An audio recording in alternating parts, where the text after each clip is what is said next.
Now it's time to skin our mesh. Skinning is what attaches the model to the bones and allows it to move. Press Tab and go into object mode. One thing you want to pay close attention to before you skin is that you don't have any mirror modifiers on your mesh. So all mirror modifiers have to be applied before you skin. In order to skin your mesh, shift select all of your objects first.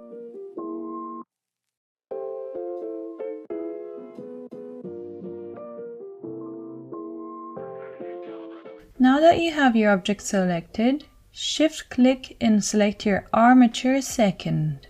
After that, press Ctrl P and choose with automatic weights from this menu. Now our mesh is attached to the skeleton. You can see here in the hierarchy on the right that all of our objects are below the armature. That means they've been skinned. To move your model around now, press Tab and go into pose mode. Now you can select the individual bones and move them around. As you can see, the mesh is moving with the bones. However, the movement doesn't look quite right. This is because Blender creates what is called skin weights, which define how much influence each bone has over a certain area. And these automatic weights aren't always great and precise, so we need to go and manually fix some of the areas. Once you skin your mesh, Blender adds what are called vertex groups to your mesh. In these vertex groups over here is where your weights are stored. There's a vertex group for every bone. You select each vertex group and you paint the weights inside to assign an area to a bone. The skin weights are what define how much influence each bone has over each vertex. The influence is defined in a range from 0, no influence, to 1, maximum possible influence. Blender uses a color band that maps the weight of 0 to a dark blue color and the weight of 1 to a red color. So what you see here means the selected bone has no influence over the dark blue areas and the bone has 100% influence over the areas in red. Other shades of blue, green and yellow are also used to indicate how much influence a bone has over the mesh. Now let's go in and fix these weights. To fix the weights, you can do one of two things. You can either remove the unwanted weights by manually painting them out, or you can remove the bone from the influence list completely. We'll be using a mixture of both today depending on which part we're working on. For example, with the head, with it being a separate object, we know that we only want the head bone to be an influence. So in this case, we can remove all other bones from the influence list. To do that, select the head and then press Tab to go into weight paint mode. Here in Object Data Properties, in Vertex Groups, you can see all the bones Blender has added to the influence list. Since we want the head bone to continue having influence over the object, press on this little lock icon here to lock that bone. Then press on this little arrow here and choose Delete All Unlocked Groups. That removes all unlocked bone influences. Now we only have the head bone on the list. We also want to have 100% influence from the head bone over all the vertices of the head. Select the brush tool from here and with the value set to 1, paint in all the areas in red. So to remind you, here in weight paint mode, red means 100% influence and dark blue means 0% influence. Now when we go back into pose mode and move the head, you can see that there is no distortion from the arms when we move them. Let's do the same for all the head objects. Next up is the axe. Select the handle in object mode and in vertex groups find and lock the head bone. Then from the arrow here choose Delete All Unlocked Groups. Afterwards unlock the head bone.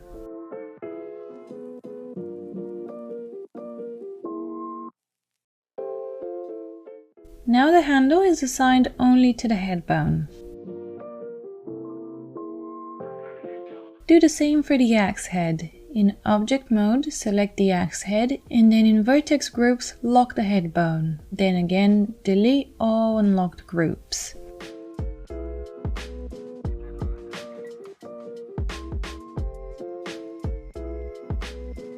Now when you move the arms, you can see that they no longer have any influence on the skull like they did before. However, the eyes still have some rogue influences. Let's do the exact same process for them and remove the unwanted influences. Select the object and then in vertex groups, lock the head bone. From the arrow, choose delete all unlocked groups. And again, at the end, unlock the head group. Now there are no influences from the arms on any of the head objects.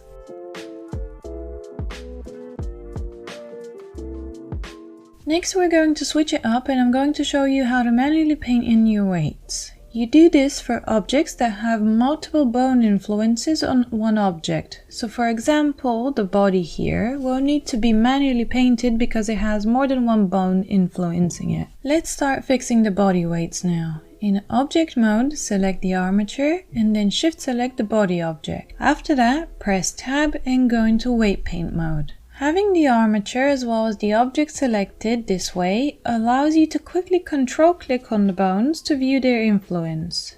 Otherwise you have to manually click through the vertex group list, which kinda gets confusing, so I find this way is better. First let's start painting the finger weight. Here in the settings you can turn on mirroring in the x-axis from this button and by pressing X here. This will ensure that you're painting the weights on both the left and the right side at the same time, so you don't need to redo the weights on both sides. Okay, now control click on the first thumb joint. With the brush tool selected and the value set to 0, you remove weights from your mesh. Let's remove these weights on the thumb here.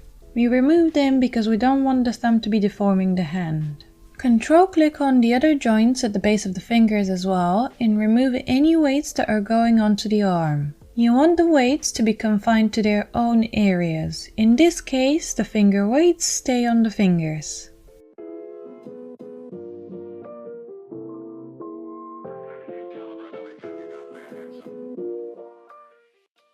Now control click on the arm joint. In your case that might be the hand joint if you've added one.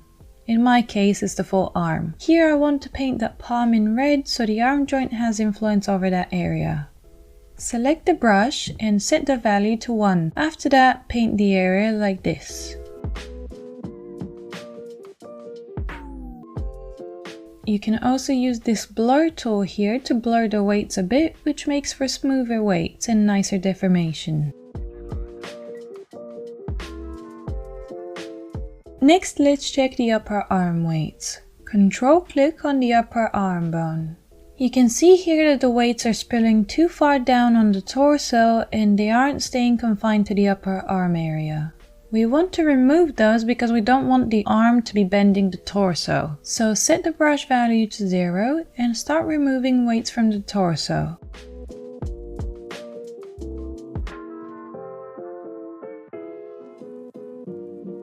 Leave the weights around the shoulders so you have a nice transition when the arm bends. When you go into pose mode now and you move the arm bone, you can see that some of the areas still move a bit weird. We'll fix those now. Let's fix these little studs first. Go back into object mode. Select the armature and then shift select the studs. Now control click on the arm bone. You can see here that there are some rogue weights. Let's remove them.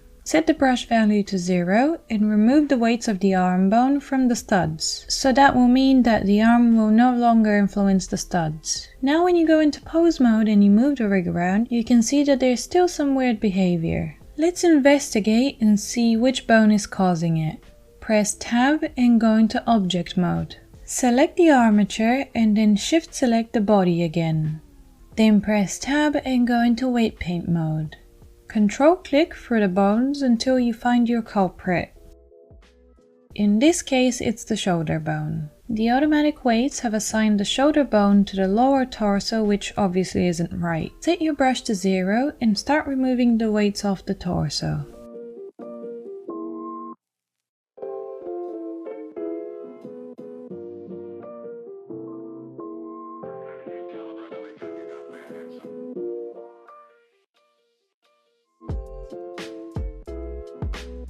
Nice! After that, control click on the upper spine bone and paint some weights for the front and back area of the upper torso. Here I'm using a value of 0.5 on my brush, but you can also use a value of 1. The value I'm painting now is only placeholder, and I go in and fix that later. You also want to paint the lower spine bone in as well. You want these weights to go all the way around the lower half of the torso.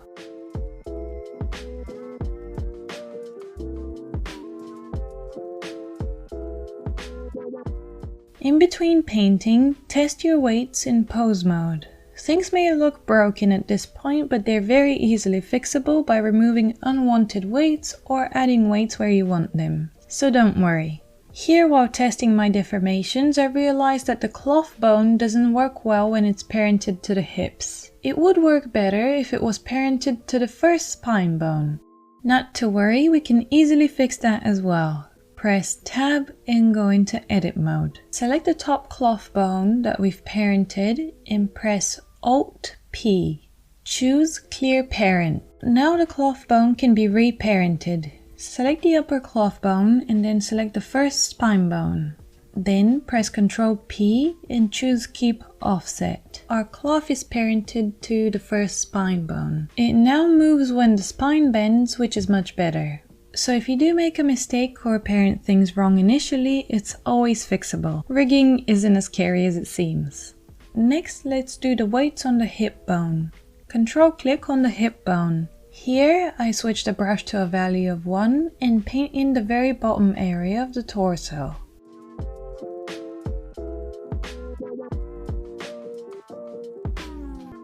Then I control click on spine 1 and paint in the area above the hip in red. So that means spine 1 will have 100% influence over that area. I just paint around the belt.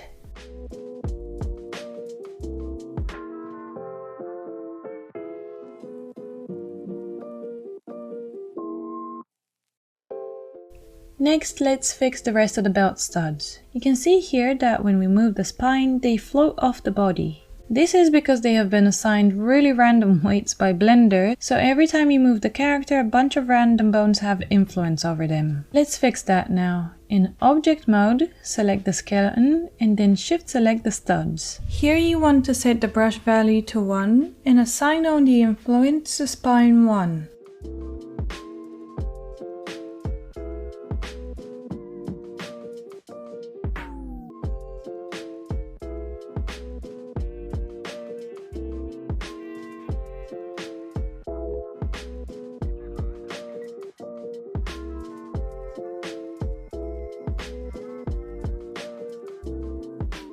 Now when we move it, you can see that it's still floating off. The reason for that is because there's no hip influence over these studs. Let's add some hip influence. Here we're just gonna add a influence of 0.5, so that means both spine 1 and the hips will be affecting the studs.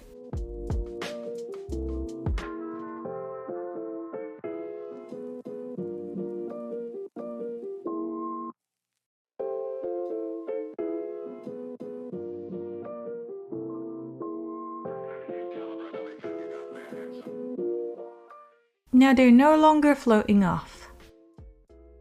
Next we want to do the cloth weights. As you can see, when we rotate the cloth, it has an effect on the torso and the triangle belt buckle, which we don't want. Let's remove those influences now. In Object mode, select the armature and then Shift select the torso. Press Tab and go into Weight Paint mode. Control click on the top cloth bone. As you can see, this is the influence it has over the torso. Let's remove that. Click on this tool, the gradient tool, and then set the value to 0. After that, drag your mouse over the torso to clear the influence. Sometimes I like using the gradient tool like this instead of the brush because it's a bit quicker. Now control click on the bottom bone. Remove the influence of the cloth from this area as well. Nice, now our cloth doesn't affect the torso anymore. Next we want to do the same with the triangle belt buckle. We don't want the cloth to have any influence over it. Instead, we'll add spine 1 as the only influence. In object mode, select the armature and then shift select the triangle belt buckle. Press tab and go into weight paint mode. Control click on the top cloth bone. As you can see, it has 100% influence over the belt buckle. Using the gradient tool with a value of 0, remove the influence from this mesh. Now we also want to assign all the influence over the buckle to spine 1. In order to do that, we have to remove all the other influences from the other bones as well. Select the hip bone, then with the gradient tool still set to 0, drag your mouse over the belt buckle. This removes the hip influence from the model. Now select spine 1 and with the gradient tool set to 1, add 100% of the influence to spine 1. Now the belt buckle is assigned only to spine 1. When we go into pose mode now, you can see that the cloth doesn't have any influence over any other parts. Next, let's just make the weights on the cloth a bit nicer. Now we want to paint the top area of the cloth to the top bone and the bottom area to the bottom bone. So we don't want the weights to be spilling over. Control click on the bottom bone. With the brush set to 0, remove the weights from the top part of the cloth. Now the bone will only affect the bottom. After that, control click on the top bone. With the brush still set to 0, remove any weights from the bottom area. Now this bone only affects the top area of the cloth. What we're going to do now is we're going to assign the very top of the cloth to spine 1. That way the cloth will stay stuck to the belt no matter how much the cloth bones move around. Select spine 1 and with the brush set to 1, paint the top vertices here in red. After that, select the top bone again and with the brush set to 0, remove the top bone influence from these top vertices. Now the top vertices are completely controlled by spine 1. They'll stay attached to the belt no matter how much the cloth flails around. Here I'm just further blurring and adjusting the weights a bit more to make them smoother.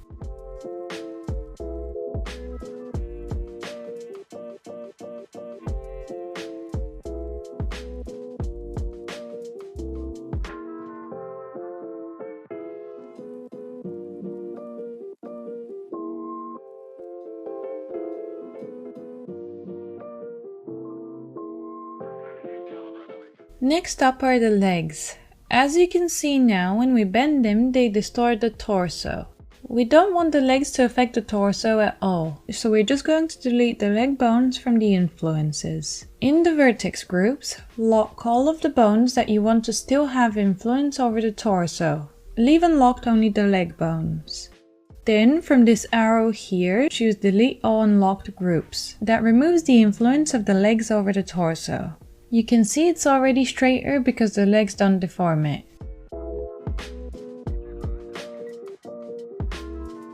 Here I'm just moving the leg again to test. You can see that the cloth also has unwanted influences from the legs. Select the cloth object and now we'll also remove the legs as an influence from the cloth. Go into vertex groups and lock all the groups you want to remain. Leave the leg groups unlocked. Then, from here, choose delete all unlocked groups.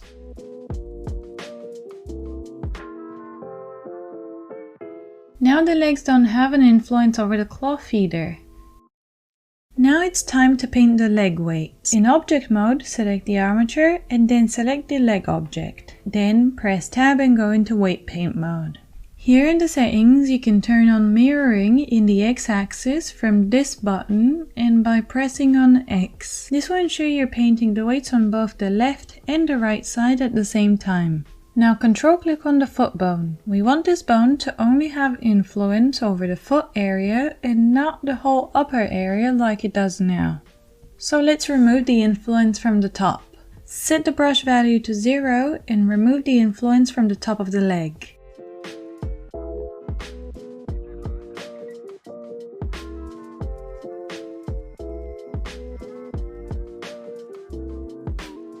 If you control click between the two bones, you can see that Blender is mirroring the weights over while you're painting. Now that we've removed the unwanted weight, we want to assign 100% influence of the foot bone over the foot area. To do that, set the brush value to 1. Paint the foot in red like this.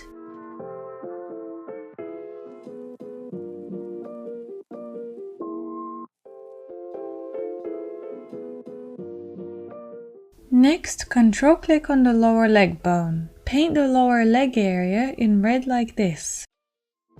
Now the area is assigned to the lower leg bone. The weights have also been mirrored because we're painting with mirroring on. After this, control-click on the upper leg bone. Here Blender hasn't done a very good job at assigning the weights at all. So let's remove the influence of this bone over the lower area. Set the brush value to 0 and remove the influence from here.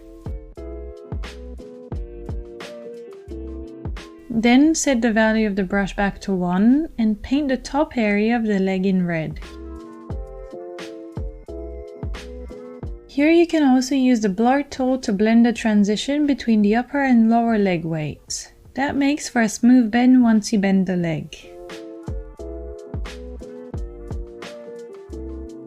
Okay, so here you can see we still have an issue with the weights. This happens because of rogue influences. Let's investigate and see how we can fix it. Press Tab and go into weight paint mode. Click for your vertex groups until you find your culprit. In this case, the bone from the left foot has influence over the right foot and vice versa. This happened while we were painting with mirroring on, but it's easy to fix. To fix that, I select the left foot bone, and then with the brush set to 0, I remove the influence from the right foot.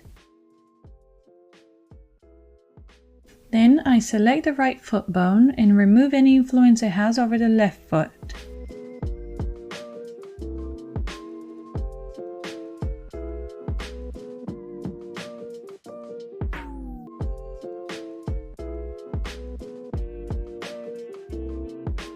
Another issue causing this bad deformation is that bones other than the foot also have influence over the mesh. Let's remove these extra influences now. Lock all of the foot bones. Then click here and choose Delete All Unlocked Groups. That removes the unwanted influences and fixes the deformation. Here I'm just further adjusting the weights of each area so I get good deformations between the leg joints. I use the blur tool as well to get nice transitions between each area. Now when we bend the legs, you can see that the deformations look nice. We're all done with the weights now. As you can see, when we move all the bones in pose mode, there's no unexpected bending anymore.